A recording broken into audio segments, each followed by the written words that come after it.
Bahagian Akademik dan Pendidikan Majlis Agama Islam Negeri Pulau Pinang (MAIB) memperuntukkan RM20 juta tahun ini bagi skim derma siswa kepada pelajar yang melanjutkan pengajian di dalam dan luar negara. Inisiatif berterusan itu setakat ini telah memanfaatkan 5,504 pelajar menerusi peruntukan RM19.5 juta tahun lalu.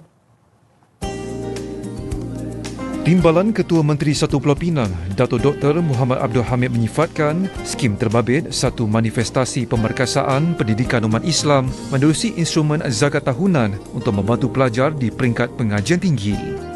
Skim derma siswa ini bagi mereka yang melanjutkan pengajian bukan hanya dalam bidang pengajian Islam tapi dalam bidang-bidang pengajian yang profesional seperti engineering, accountancy dan lain-lain bidang yang seumpamanya.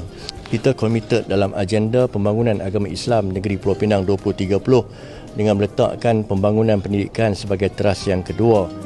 Beliau ditemui selepas merasmikan Majlis Penyerahan Derma Siswa Pengajian Tinggi Majlis Agama Islam Negeri Pulau Pinang tahun 2025 di Seberang Jaya Pulau Pinang.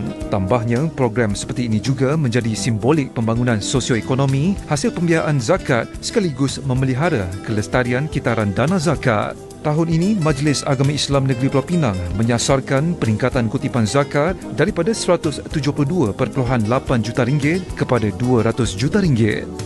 Dengan sasaran kutipan zakat dapat ditingkatkan, kita boleh untuk tingkatkan agihan terutamanya kepada asas-asas fakir dan miskin untuk bidang pendidikan ini. Bukan sahaja dalam bidang peringkat pengajian tinggi, umpamanya ijazah sarjana muda, tetapi juga yang kita berikan adalah skim derma siswa pengajian tinggi untuk politeknik.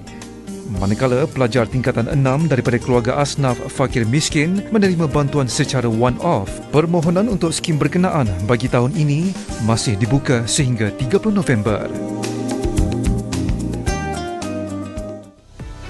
Teruskan bersama Buletin Utama menyusul nanti.